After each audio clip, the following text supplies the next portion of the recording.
Cyclone MMA. Jon Jones is losing to Ciryl Gane at UFC 285 this Saturday. Mark it down. That's my hot take. I'm going to get into that more. And later I'm going to get into my UFC 285 picks. I'm going to rapid fire different picks for the main card and a few prelims.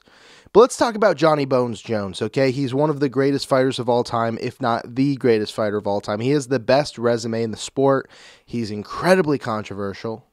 He has PED, tests that he's failed, which leaves questions about whether or not he's a clean fighter in the octagon. He's always poking eyes and kneeing Anthony Smith in the head. He is a very controversial fighter, but it is undeniable that he is on the Mount Rushmore of MMA fighters. Most people, I would say, would consider him the best fighter ever. There's a lot of people who will say GSP or Demetrius Johnson or Habib or someone else just to spite him because they don't like him. But you can't deny the talent of Jon Jones and how great he is. With all of that being said, Ciryl Gane is beating him this Saturday, and I feel pretty confident about it. Now, I know there's a world where Jon Jones comes into the octagon and he just wrestle fucks Ciryl Gane and wins the fight. I know there's a world, and if you look at the betting odds right now, I have them up right now. You look at the favorite, it is Jon Jones. He's a minus 170 favorite. Ciryl Gane is a plus 145 dog. Now, if I'm you, if you're betting on these fights, I'm putting some cheddar on Ciryl Gane because I think he's going to win this fight, and I know that's a hot take, but let's go ahead and dissect this further, okay? So Jon Jones, I've already talked about it. He's one of the greatest fighters ever, okay? But, the subject isn't ancient history. It's current events. And if you look at the recent history of Jon Jones, it's not as illustrious and pretty as, those days where he's beating Lyoto Machida and Shogun and all those guys, okay? You look at his last fight, he fought Dominic Reyes. I personally, I don't like Jon Jones, right? Already talked about that. I thought Jon Jones won. You talk to anyone else on the internet, you talk to most people have that for Reyes. You look at the media scorecards, it's pretty split. Most people had it for Reyes. It was a damn close fight. Dominic Reyes and Ciryl Gane are two very different fighters. And you look at Dominic Reyes lately, got knocked out by Ryan Spann, got knocked out by Jiří Procházka. And you could make the argument that maybe Jon changed him, but Reyes didn't really get banged up in that fight. I'm not trying to discredit Reyes as a fighter either, but he's not to the level of Ciryl Gane. And I know Ciryl Gane's still so new to the sport. His first professional fight was in 2018.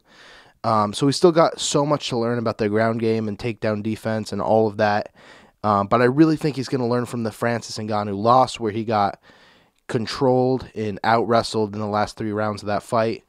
But let's go back to Jon Jones, okay? Because before that, it was the Thiago Santos fight. A fight where Thiago Santos was on basically no legs from the first round on. And you got to give Jon Jones credit because he's the one who did that damage to Thiago Santos' legs and made it so he had like a torn ACL, meniscus, MCL. Everything in his legs were just completely destroyed. And Jon Jones did that. So he deserves credit for that. But even with the leg injuries, Thiago Santos won rounds in that fight. It was a close fight. It might have been a split decision. I could be wrong about that. I'm probably wrong about that. But I remember it being a very, very close fight. Before that, it was Anthony Smith. He outclassed Anthony Smith. I'll agree with that. He looked really good in the Anthony Smith fight. But you have the knee. The knee when Anthony Smith was a grounded opponent and he threw the knee.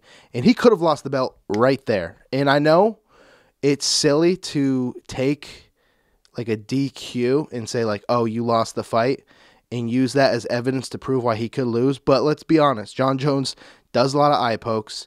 He has a DQ loss to Matt Hamill, and he almost had another DQ loss to Anthony Smith. To an extent, you have to take down some fight IQ points based on doing illegal shit and almost losing fights because of it. Just another reason to put a little cheddar on Ciryl Gane, okay? So here's what I'm saying. Jon Jones, one of the greatest fighters ever.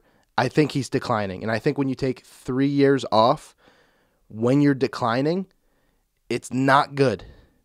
And he's done it before where he takes long layoffs comes back and looks great, or he's come back and looked okay. He's come back and gotten finishes. Like he came back when had an OSP fight that was like kind of lackluster. You do that against Ciryl Gane, who I consider to be the best heavyweight in the UFC currently. It's not going to be good, okay? There are also so many questions, like Jon Jones put on a ton of weight. He said he weighed like 267 naturally at some point throughout this 3-year break. What's his cardio going to look like? His physical appearance right now isn't pretty. We're not getting the six-pack Jon Jones we're used to. I know that doesn't necessarily mean anything, but it does kind of scare the bettors, I would say. Now, we're going to find out if the muscle he put on is, efficient, and if he's going to be able to, fight for 5 rounds with it, or if it's kind of going to slow him down and make him slower. Another question in this fight, can he take punches from heavyweights? Now, I know Ciryl Gane isn't one of the hardest hitting heavyweights in the UFC, but I would imagine he hits harder than Dominic Reyes. I'd imagine he hits harder than Thiago Santos, even though Thiago Santos probably hits like really, really hard. But there's just so many questions surrounding Jon Jones. And I know there are a few questions for Ciryl Gane, like how's he going to do with the wrestling department, because Jon Jones is a filthy wrestler. He's really, really good. But I think with all of these questions surrounding Jon Jones, with the decline we kind of saw him on towards the end of his run at light heavyweight, and this is a light heavyweight division that isn't as stacked as it used to be.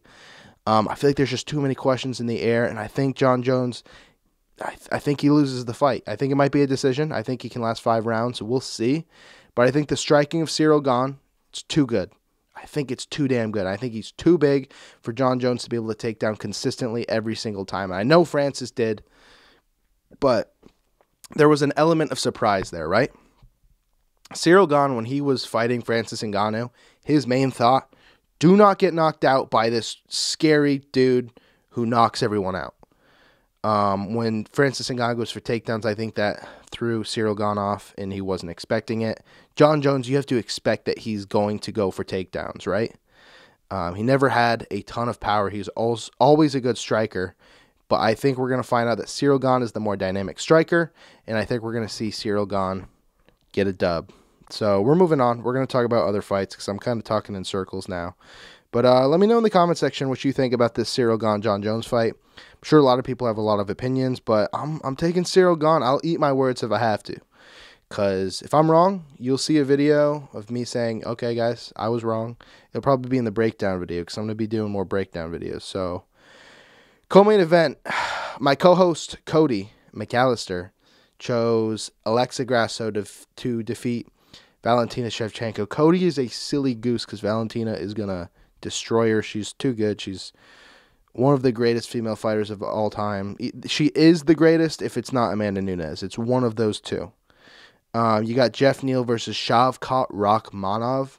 This one's interesting.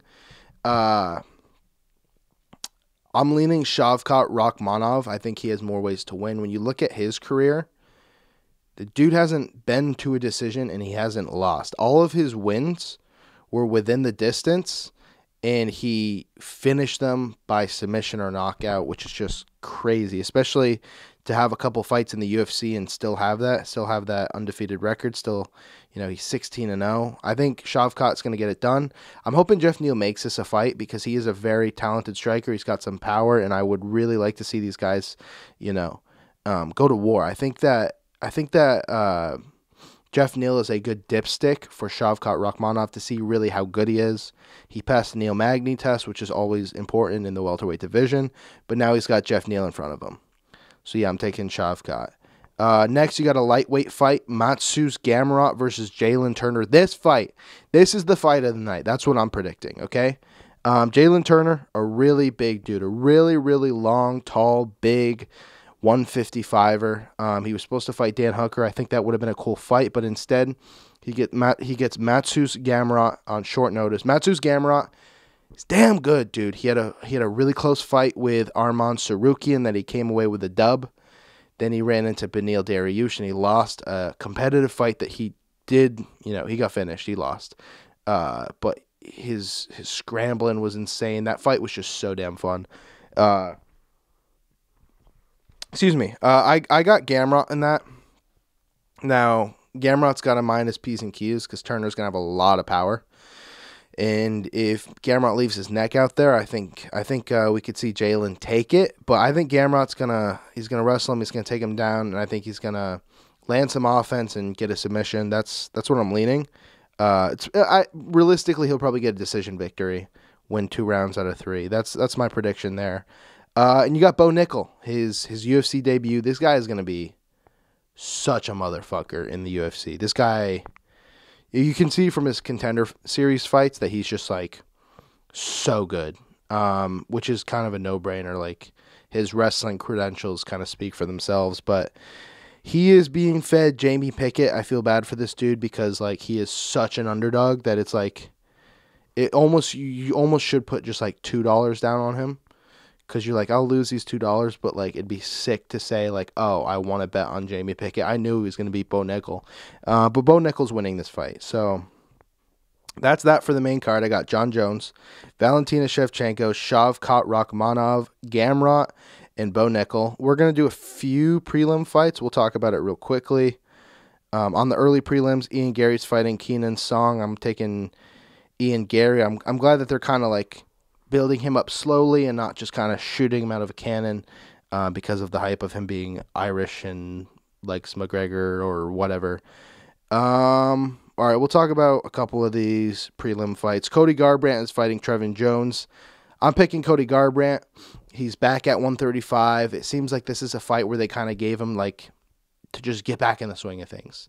Basically, they're giving him someone where I think it's not a walk in the park. It's not a cakewalk, but it's a winnable fight for Garbrandt, and I think he's going to take it. Now, Derek Brunson versus Dricus du Plessis.